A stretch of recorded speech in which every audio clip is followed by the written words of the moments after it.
Mhm. Okay, okay.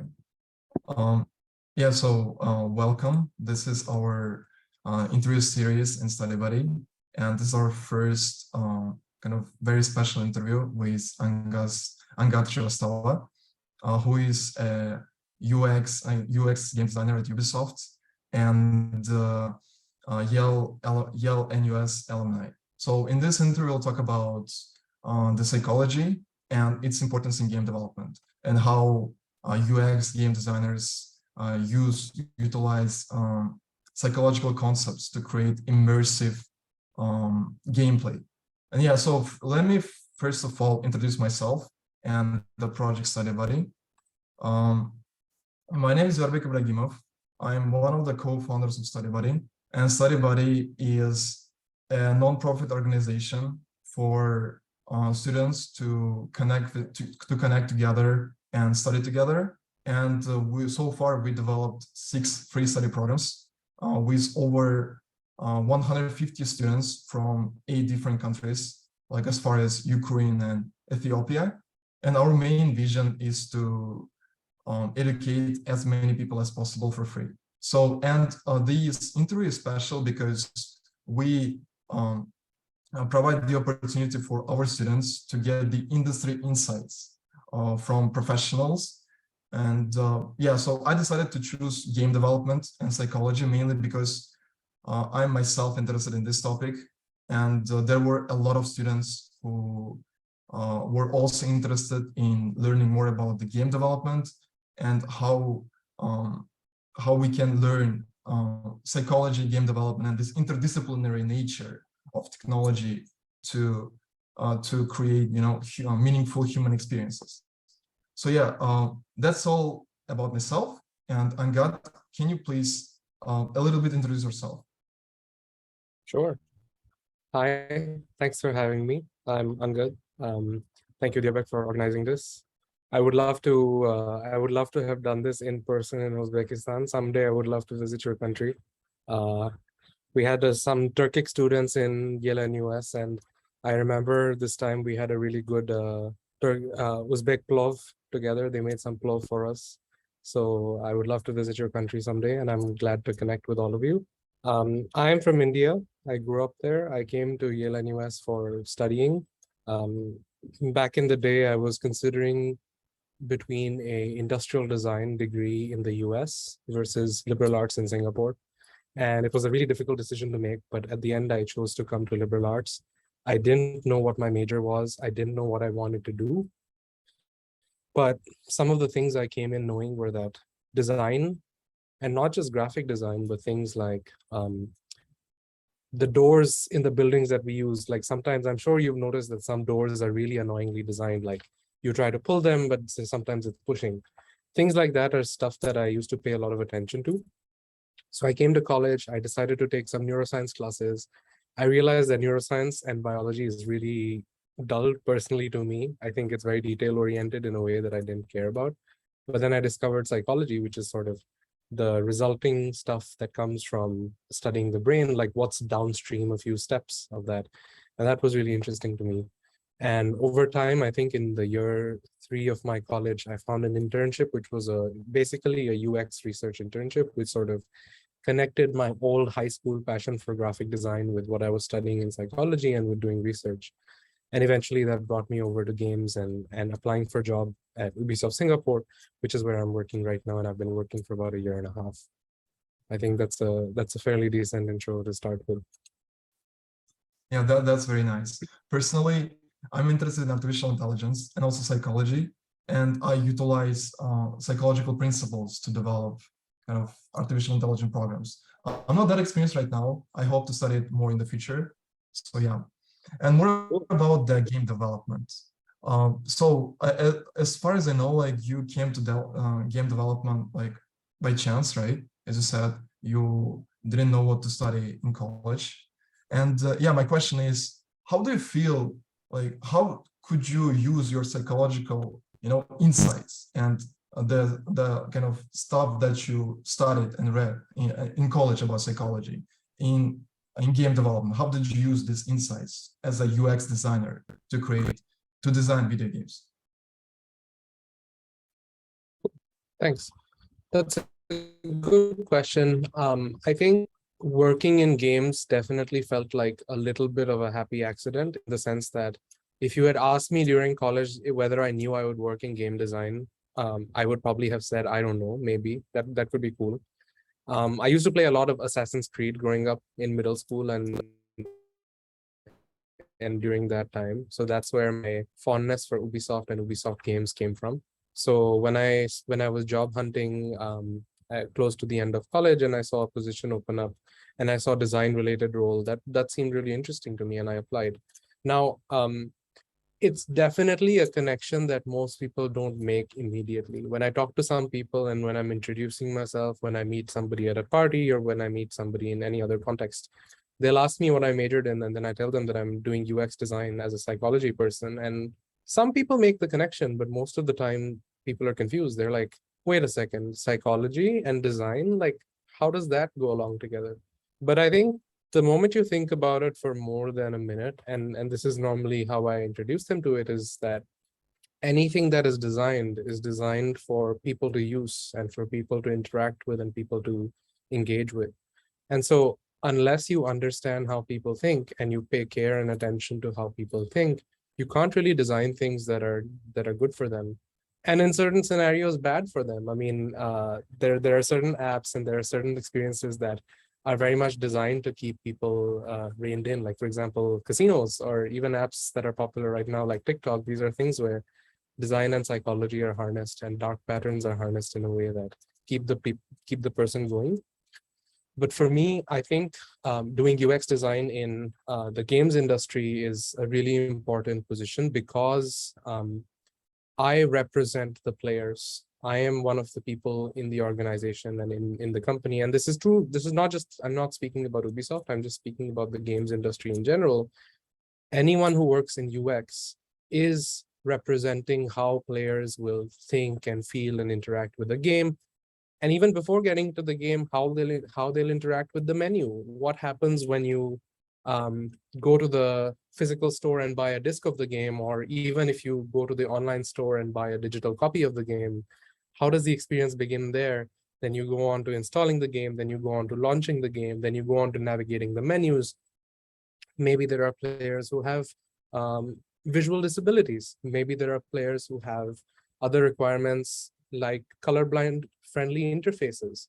And the UX person is sort of the one who thinks about these sorts of questions, sort of operates out of a place of empathy. So me and my colleagues and all the UX professionals that I've had the pleasure of meeting, such as at a conference which I attended in September in the US, all of us have to operate from a place of empathy and think about, okay, in this scenario, what's going to be good for a player, what's not going to be good for a player, what's something that we're missing doing, is there too much friction in this scenario, are we putting too many things in their face? So that's sort of where psychology comes into play in game design. And it's essentially a job that represents the player before even players get their hands on any video games. Yeah, that's very insightful.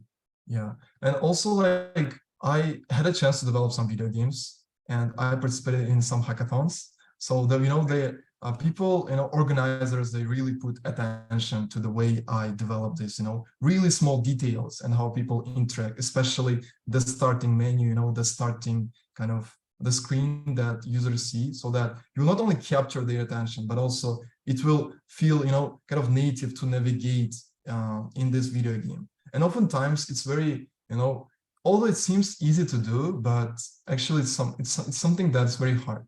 And yeah, and this nicely comes to the question, like, do you consider the motivation of players when designing video games? For example, like there, like two different types of motivation: intrinsic motivation and extrinsic motivation. Basically, that intrinsic, you, like in video games, you play for fun, you enjoy doing it, and extrinsic motivation is you play because you have to do something, you have to achieve something, and yeah, this sort of things. So do you consider kind of things like human insights, like player motivation, their human behavior when designing video games? That's a really good question. I think let's talk about it this way. If you think about who's coming up with systems in a video game, let's just go with a hypothetical video game that probably most people know and was really popular back in the day, Angry Birds, right? Angry Birds is a game that most people have played. I hope that you guys have played it, so hopefully the example is relevant. But it's a bunch of game designers most likely came up with the different features in the game. Like, okay, we are going to have 5 or 6 different kind of birds who have different kind of special abilities. Then maybe a different game designer who did something like progression would have thought of, okay, like let's give it 3 challenge levels. You get 3 stars if you do really well, 2 stars if you do moderately well, which is sort of where the extrinsic motivation thing comes into play a little bit, right? Because it's a reason other than just pure enjoyment. There's some quantification, some measurement happening. So game designers will come up with a lot of systems which manipulate in different ways your intrinsic and extrinsic motivation. And besides the game designers, you'll have people who work in marketing, you'll have people who work in on things like Battle Pass on a lot of these games like Overwatch and a lot of free-to-play games. That's a big component, like those sorts of elements of, looking cool or being able to have a certain ability or have a certain item in the game. Those are sort of things that get stacked on top of motivation. So games become a really complicated place where there are multiple motivations and multiple blends, perhaps, of motivation that are at play. I think, speaking for myself as a UX person, what I probably would have the most important impact on is trying to make sure that I bring a voice to the meetings and bring a voice to any conversations where it seems like the motivations that are being laid upon the player or we are trying to leverage inside the player, they are not misguided. So for example, if there is a certain kind of, and I'm not talking about the game I'm working on, which I unfortunately can't talk too much about, but just as a hypothetical, if there was a game where somebody was working on contracts or like some sort of quests or some sort of missions, objectives, if those missions or objectives led to a reward that wasn't very rewarding, or it involves some kind of like microtransaction to be able to actually get a truly rewarding reward, and whatever you get for free is not that satisfying, then my voice as a UX designer would be to try and say that, okay, like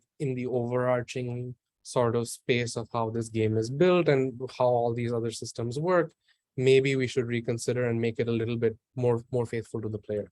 But at the end of the day, this is the sort of decision that more happens by the game designers themselves making the systems, as well as the creative directors, producers, and sort of the higher ups who are having a holistic view of the game. And of course, UX has a voice in this, but it's not always the biggest voice when it comes to this kind of thing. But certainly, if it is something related to whether there is too much interface on the screen or whether we are pinging the player with certain kind of notifications, those are definitely things where we can have a very, very direct impact, remove some of these sources of stimulation or sources of distraction so that the player can focus on having fun and the motivations remain more pure, more intrinsic, rather than, oh, I am doing this because I have to check things off the list, or I have to just, do a fetch quest. We all hate fetch quests, right? Everyone hates fetch quests, but we're just trying to check things off a to-do list to a point where it just feels like real life and like a task list, rather than something that there's enough intrinsic motivation for the extrinsic motivation to also be worth it, rather than for it to dominate. Yeah, and in general, like I researched a little bit about that. So UX game designing is actually a very broad term. So UX game designers, they're involved mainly not only like in developing this little, kind of very like using psychological insights to develop, very native, very kind of native and easy to use, convenient for people to use kind of functions and so on. But also they're involved in art, they're involved in designing, they're involved in a lot of stuff. So I wanted to ask you, what is your main role as a UX game designer at Ubisoft? So I'll answer with a somewhat generic answer, which is to say that most games and most projects, it really varies. You're completely right in that UX is a very wide field. It can be applied in many different ways. So for example, there could be certain games where there's a UX person who's dedicated entirely to just working on accessibility features. And I think The Last of Us 2, which is a really good game, it won so many awards for accessibility. They probably had some UX designers who were basically just thinking about the visuals and about the accessibility of the visuals, to a point where a lot of players who are blind, legally blind, and have different sorts of visual disabilities, they are still able to engage with these games and have fun. So that could be sort of one approach that a UX person takes. There could be certain games and certain projects where the UX person has to think a lot about audio and haptics. And I think VR is a really important space where that's true, because VR is so immersive in a way that normal games aren't.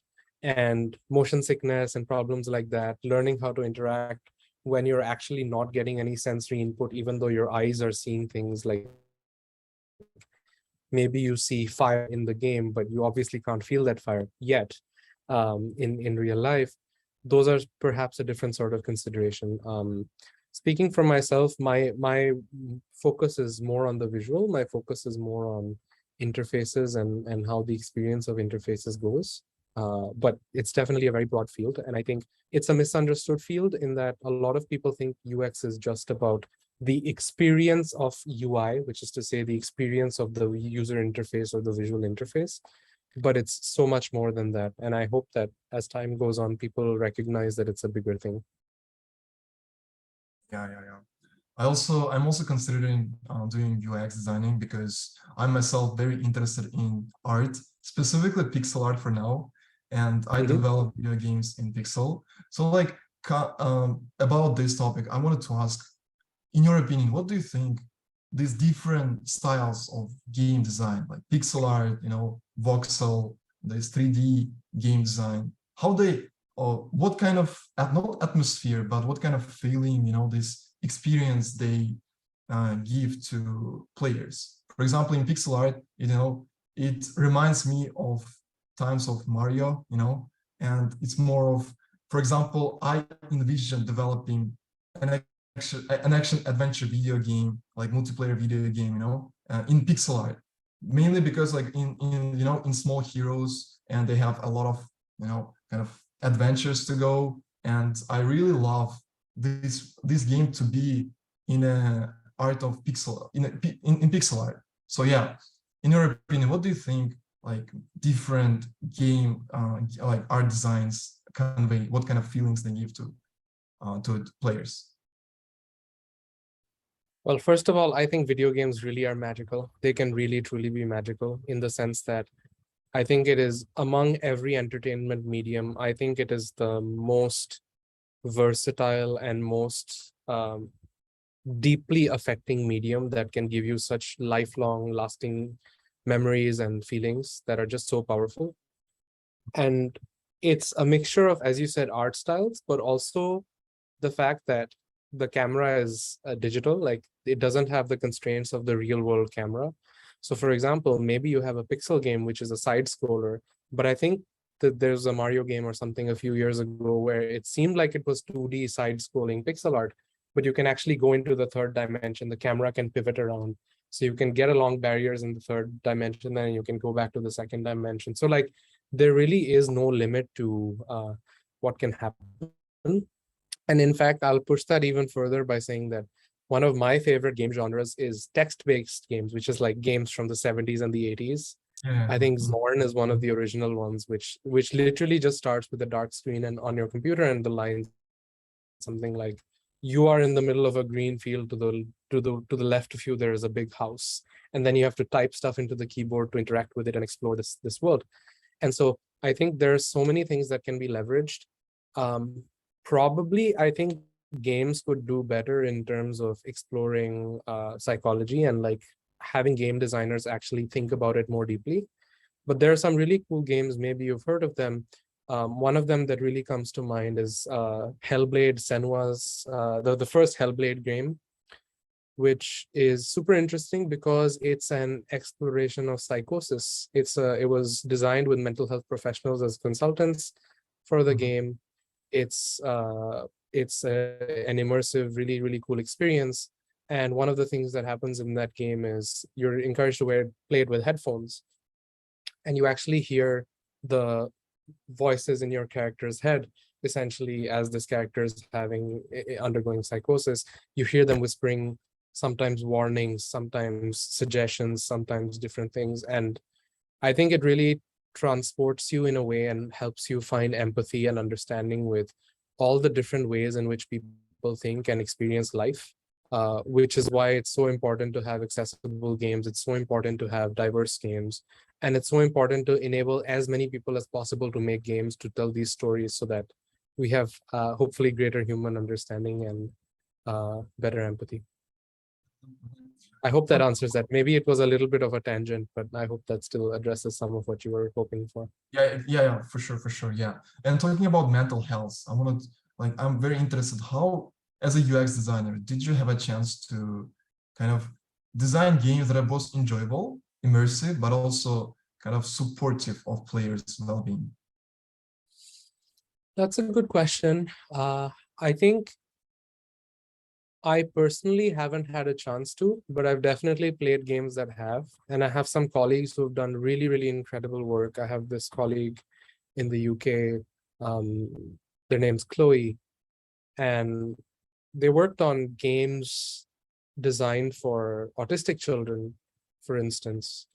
And one of the interesting things I remember, they gave a talk at the conference we went for in September. And one of the things that they talked about was how normally for what is called allistic people or neurotypical people, games have a reward system, right? So you do some sort of thing, you are rewarded for the thing, therefore the next time you come across doing that thing, you are incentivized to do it some more.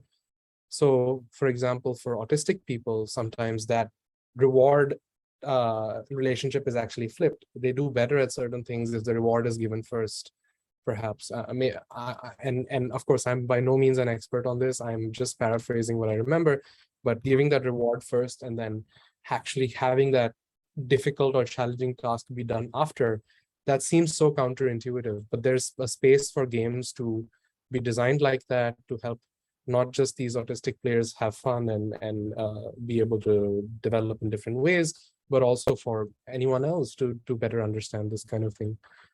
So yeah, I would really hope that someday I can work on some sort of meaningful project of this kind. But there are definitely really cool games out there. There are games about depression. There are games about a lot of different things that have been personally helpful to me as well whenever I've had moments of struggle with mental health. And I highly recommend checking them out. We can keep texting. I can send you some recommendations and you can send them out to your mailing list if you would like at some point. Some really cool indie games. I think the indie game space is amazing for this kind of thing. Yeah, exactly. Like I remember I was, I was planning to become an indie game developer. And because there are like very famous indie game developers who really, they have a chance, to develop a diverse kind of, set of games, not only like in adventure, like adventure games, but also, yeah, as you said, games that are focused on players' well-being. And yeah, as a indie game developer, you really have this freedom of designing. And yes, I'm not that expert, but yeah, I look forward to exploring this field in the future. And yeah, and talking about like I had this very interesting question. Basically, like I was very interested in the difference between RPG video games and action adventure games. In your opinion, what do you think is the difference, and why there are a lot of sort of a cliche trend that like nearly all video games are focused in one way or another to RPG style? That's a good question. It's a slightly hard question to answer because I'm sure if you talk to a different game developer, their perspective would be different on what they define RPGs as. Like it's a question of where you draw the line between action adventure and RPG. Like that'll definitely be debatable. But for me, the way I see it is it's something to do with the level of complexity of the game and the game systems and how much you have to manage yourself and how realistic it is in certain ways. And to talk about that, let's take a few steps back. I think the place which sort of in my understanding, the thing that birthed modern video games as we understand them is tabletop RPG, things like Dungeons and Dragons. And if you don't know what that is, there's a film out there right now. I feel like that'll do a better job probably explaining. It's in theaters right now.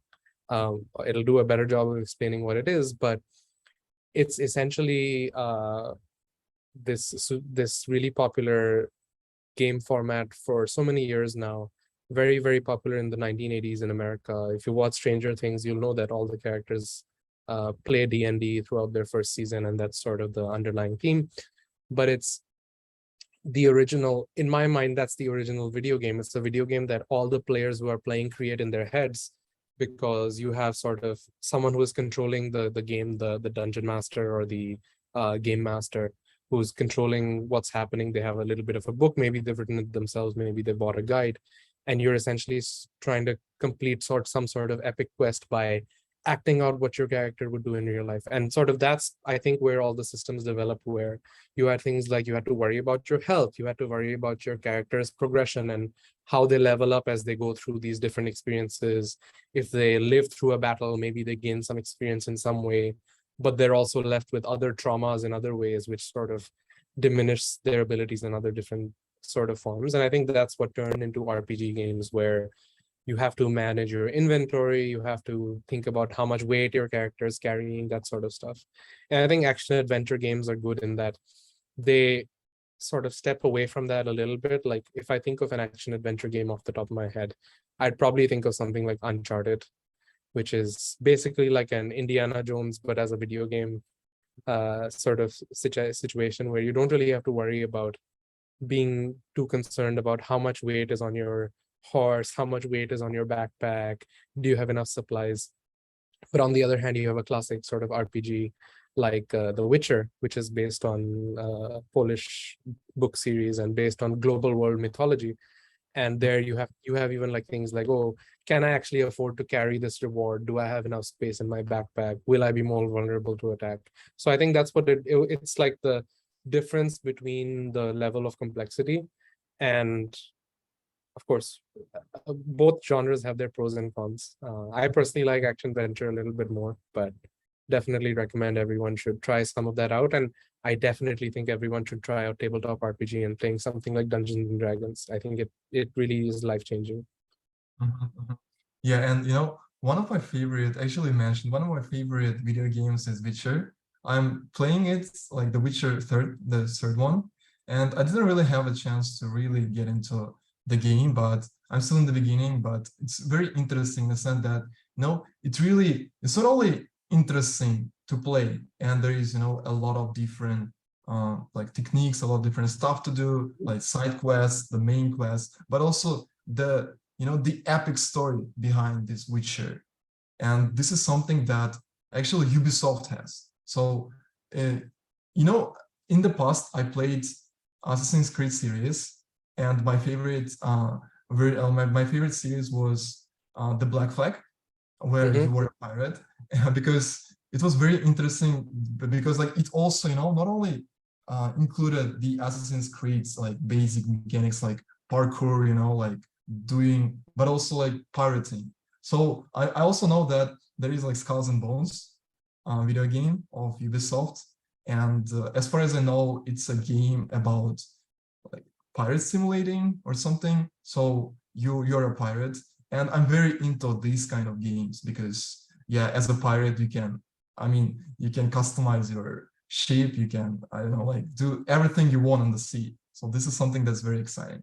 And talking about RPG, it's very interesting, for me particularly, like to see that there is a debate about Assassin's Creed's origins. Is it RPG or action adventure video game? What's your take on this? What do you think?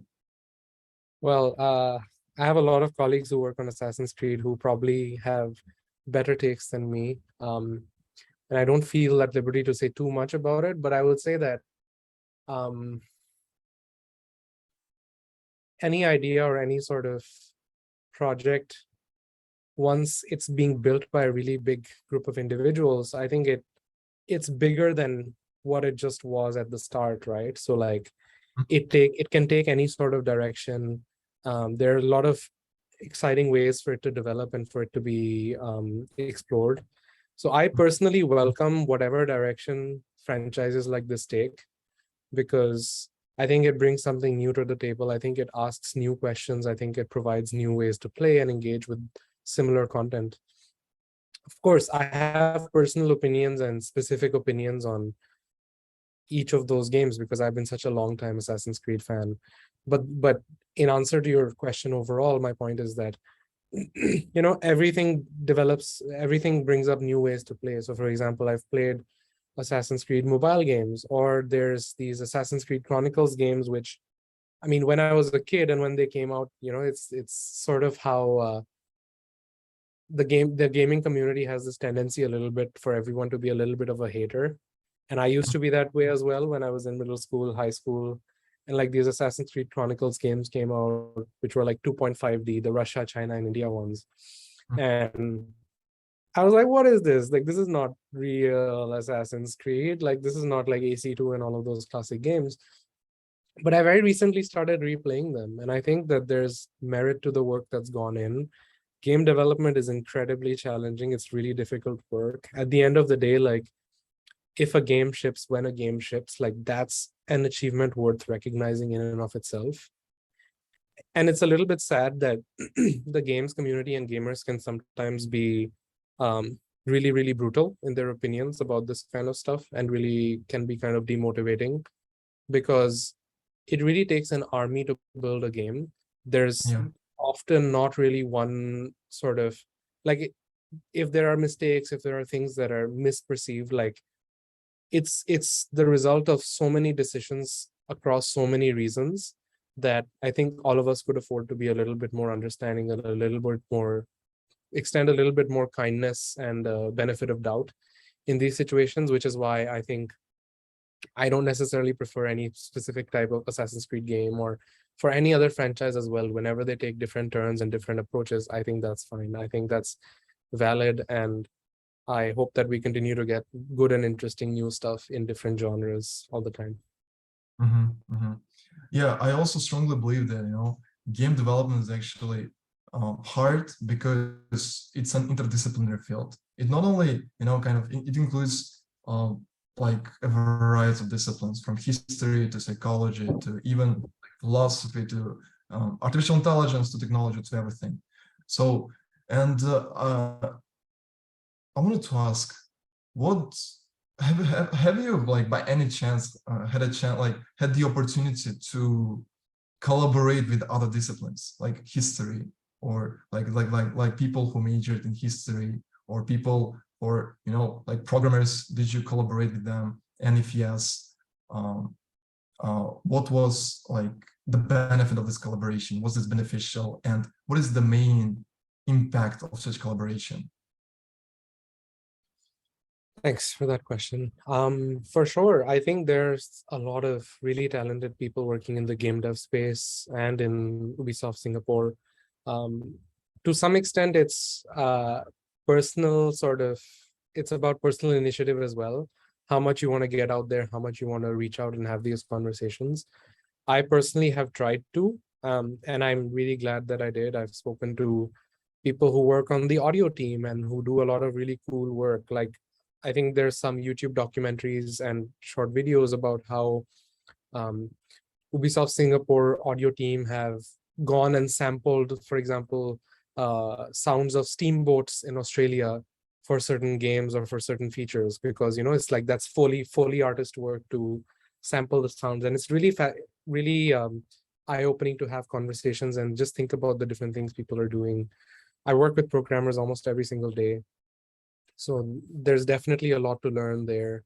And I have such a deeper respect and understanding for how video game systems work now, because I know sort of the kind of stuff that goes on under the hood.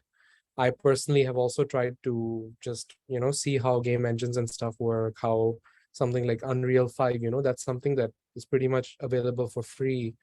As if you're an individual, so definitely recommend messing around with stuff like that. So there's a lot of stuff like that out there. Hopefully these conversations are conversations where things rub off both ways. So hopefully I'm also leaving people with some insights and thoughts about psychology, and maybe they're thinking twice if I about player mindsets and behavior in these sorts of scenarios. But definitely think that interdisciplinary conversations are important. There's something that people should reach out, and I sort of bringing it back to this talk itself and to what you guys are doing in Study Buddy. The fact is that all you had to do for this conversation with you and me to happen today was ask. And I think that's an underrated thing. It's something my mom taught me, which is that, like, what's the worst that could happen? Just ask in a lot of scenarios and good things happen. Like, Yeah. nothing will happen if you don't say the word. If you do say the word and you do sort of reach out to somebody to have a conversation, to have a coffee chat, the worst that can happen is things remain the same as they've always been. Like, you just continue with your life. But really cool things can happen if you reach out to people and have conversations. So definitely think that in the games development as well, world as well, that's the sort of thing people should do. So yeah, just being open to things. Yeah, exactly.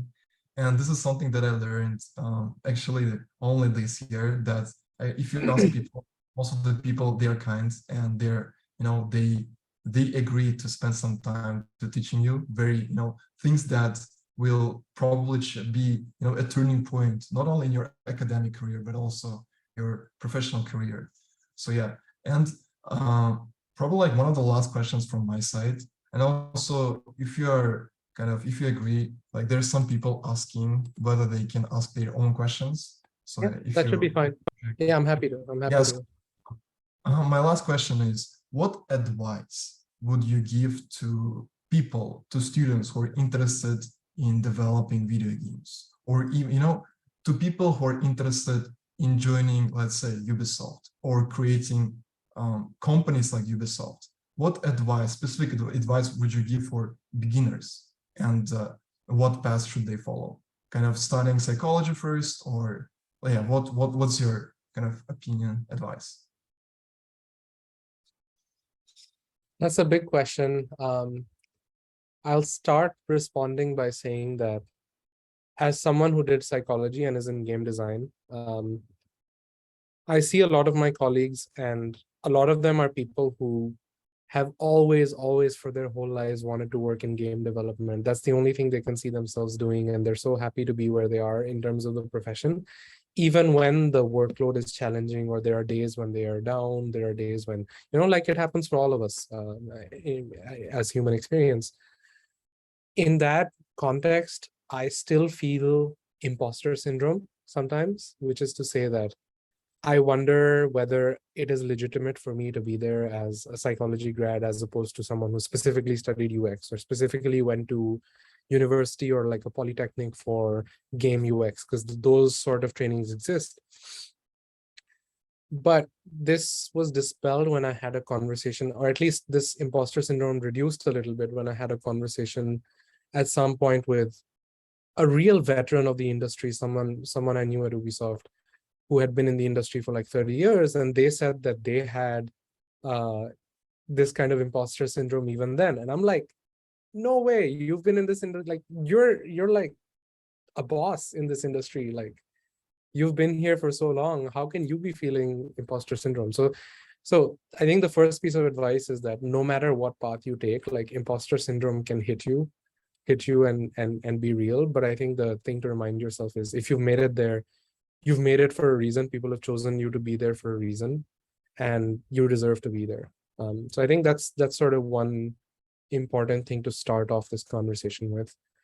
But as far as practical advice, I would say there's so many cool tools out there. It's really easy to just get started with doing something yourself.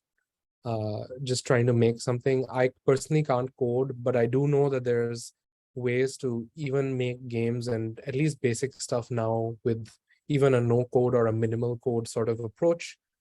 If you do want to learn to code, I think there are YouTube tutorials and so many cool channels that do teach you how to like just make your own game. So this is definitely the sort of industry where I think instead of just learning theory and then moving on to a project is not such a good approach. I think it's a better approach to think of a project and then learn by working on that project, learn by building that project. is something even I struggle to do right now. I'm the sort of person who likes to do my research and then think about making something, but it's almost always easier in these kind of things to try to just make something directly.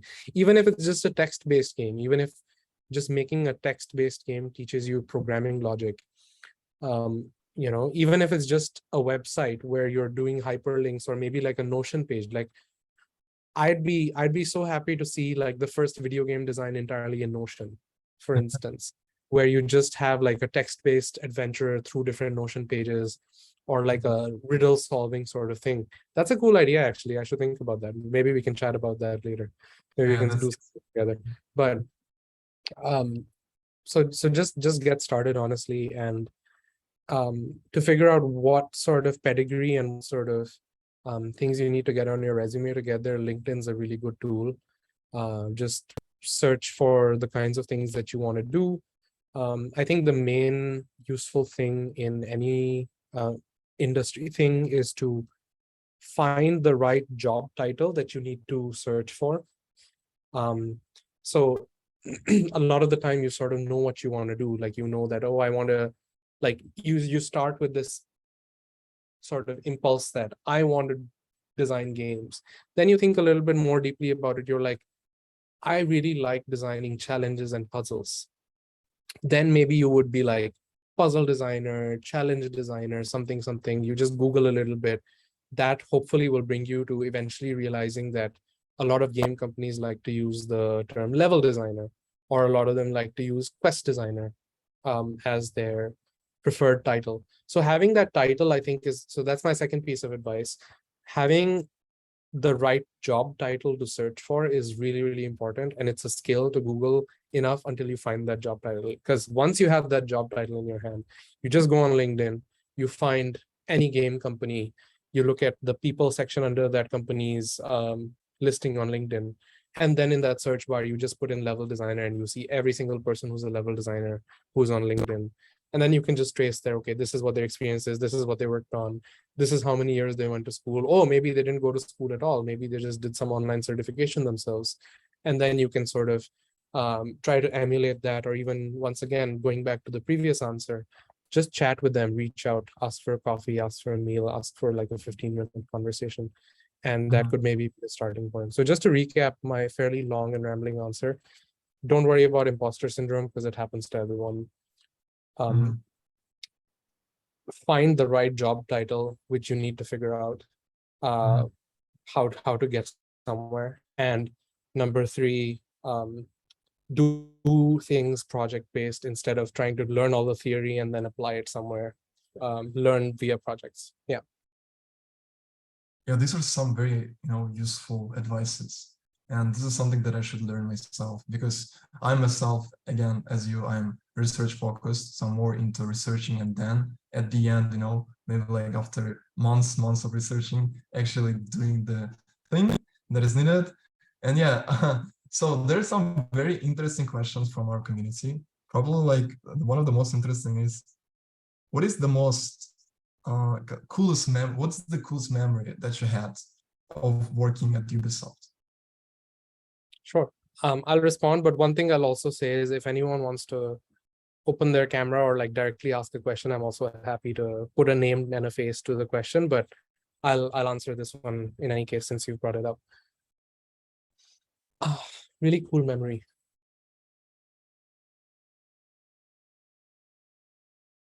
I'm a little bit of a nerd. We've talked about research. I think one of my coolest memories is just the fact that after I joined, like being on the other side of the curtain, sort of. So like having access to a lot of information about the research that went into games, like even Assassin's Creed games or other games that I've played at Ubisoft, or when you're working at Ubisoft, you have access to basically every Ubisoft game. So it just felt like a really rewarding moment for me to join. It was like, oh, I've been a fan for so many years. I'm finally on the other side of the curtain. And now I actually get to take a peek into how this stuff was built, a deeper dive than even like documentaries and conference type of stuff sometimes gives. But like the really cool moment perhaps was, maybe you've played Assassin's Creed Origins. There's this mechanic in the game where if your character is swimming for a long time, you're trying to get somewhere. Swimming is a fairly slow activity. Suddenly you'll see a boat like with an NPC. NPC means non-playable character, if in case you don't know, if anyone doesn't know in the call, the NPC comes up close to you with their boat. So you can actually get on the boat and borrow their boat for a little while. And I was like, this is the best piece of UX in this game, because it was so frustrating to swim for really long sometimes. And just the fact that somebody realized that it takes a long time to swim, figured out that they want to have a boat, like the guy with the boat come to you, and then you can get on the boat, and that makes the experience so much smoother. That was really cool to me. And I actually met the person who came up with that idea in my office. I think that was one of my coolest memories. I was just chatting about this feature, and then that person was like, actually, I came up with that. I was like, you came up with that idea? No way, that's so cool. Yeah, that was a really cool moment. Yeah, you're very, so when you're at the sea where you're swimming, there are like boat coming up, right? It's oh my God, that's so, innovative. And yeah, swimming is oftentimes a boring activity because it's like, as you said, slow, and this boat stuff is very Yeah, very creative. and it really sells, like it's not always easy to convince people to spend time and energy to work on a feature in the game. So it's really cool that that's the sort of thing that made it in. It's like a relatively minor part of the game, but I'm sure it took a good amount of effort to implement. But it really, like, for the players who care about it, it really improves the experience. So that's for me an example of excellent UX. And it kind of binds the narrative that you are like protector of Egypt and people respect you and they care for you. So like a guy sailing up to you almost feels like, like they're helping you out and they're helping you build community rather than you are just alone fighting against the enemy. Yeah, very, very interesting. Yeah, and I would like to invite other people, if you have any questions. Like, there are a lot of questions that are directed to me personally, but I would like to invite some people. If you want to speak up, if you want to, yeah, if you have any questions, please raise your hands, open, and I will unmute you.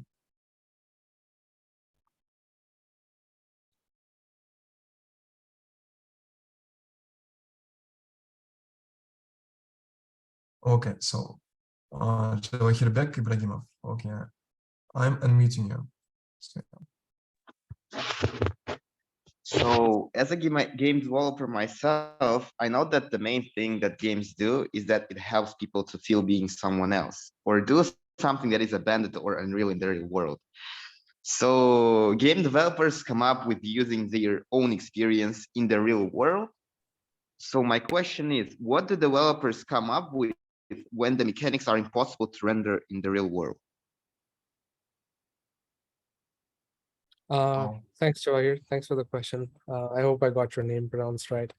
I mean, that's a good question. It's a bigger philosophical question you're asking, I suppose, and I'll respond to it by saying that our capacity for imagination is really crazy. As the human species, I think our imagination and our ability to dream is really insane, and the fact that we can come up with some pretty funky ideas, that's probably a good starting point.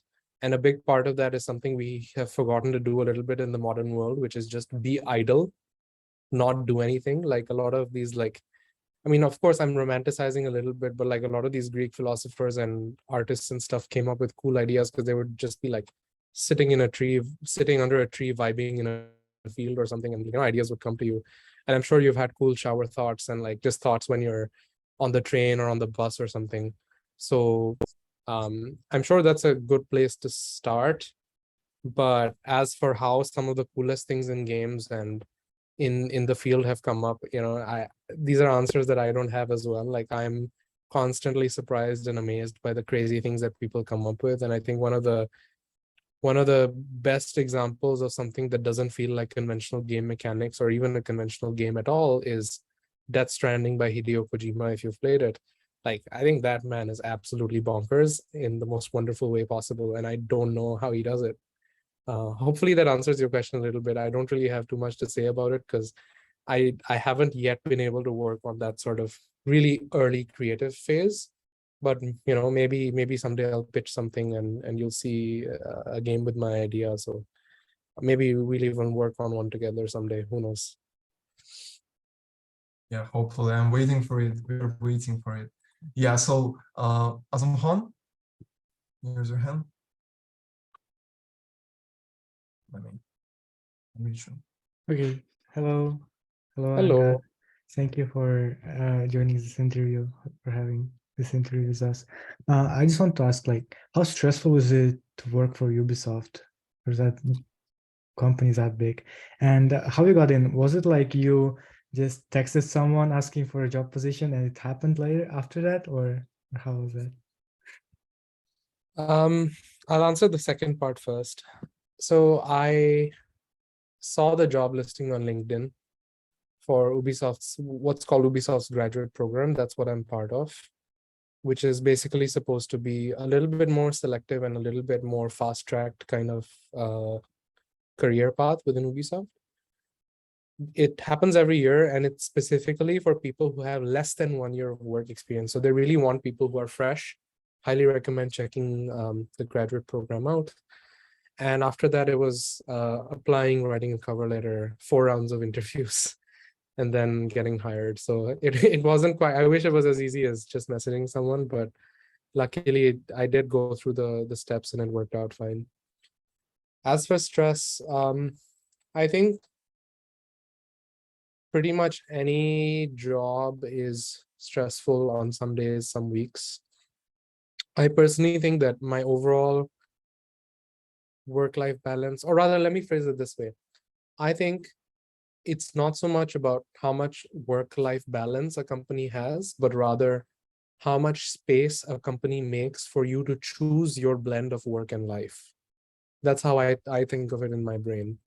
And I think Ubisoft, especially being a French company, is really good in that regard, because I personally have never had to stay overtime, or like no one's ever asked me to, necessarily stay after my working hours. Like I work from those hours to those hours. But sometimes I have chosen to, and sometimes I have wanted to, and that's okay. Like having that choice is what really matters. I won't say that it's not frustrating at times.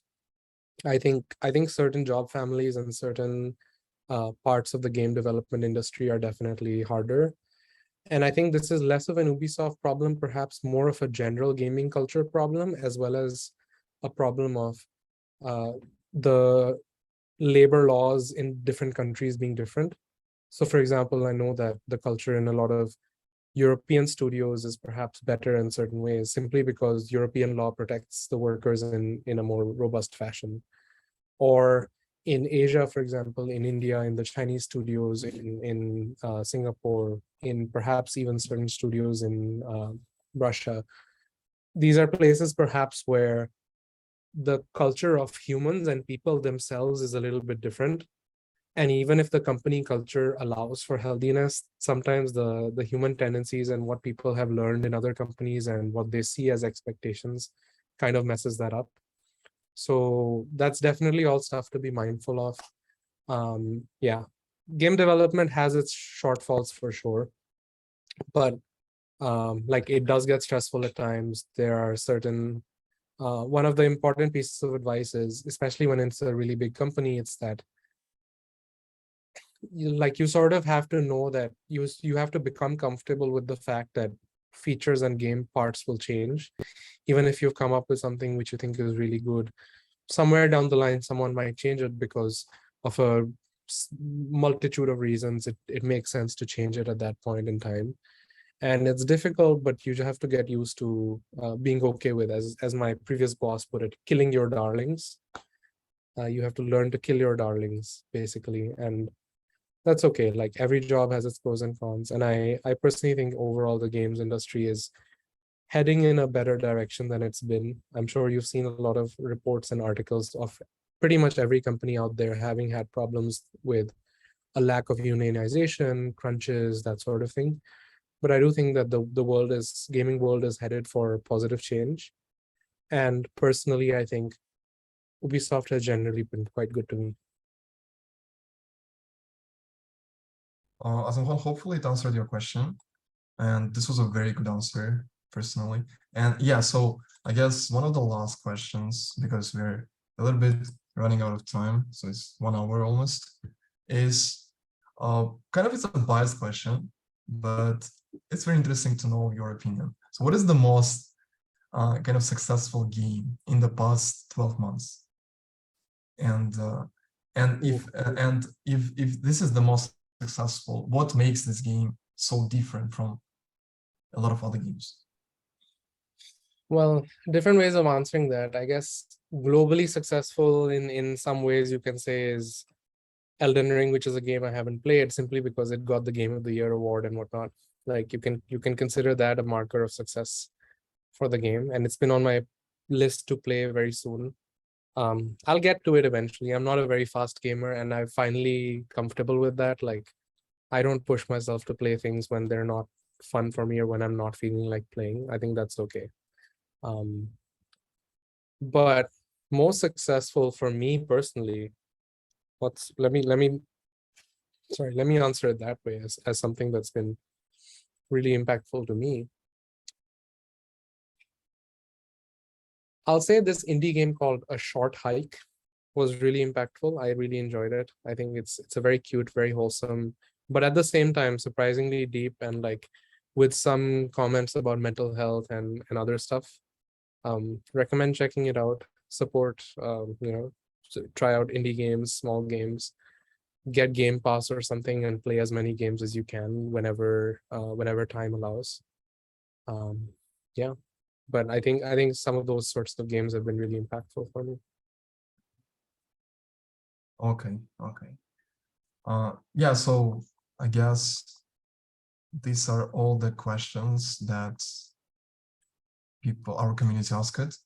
So Angad, thank you very much for allowing me to interview you. Thank you for agreeing for this interview.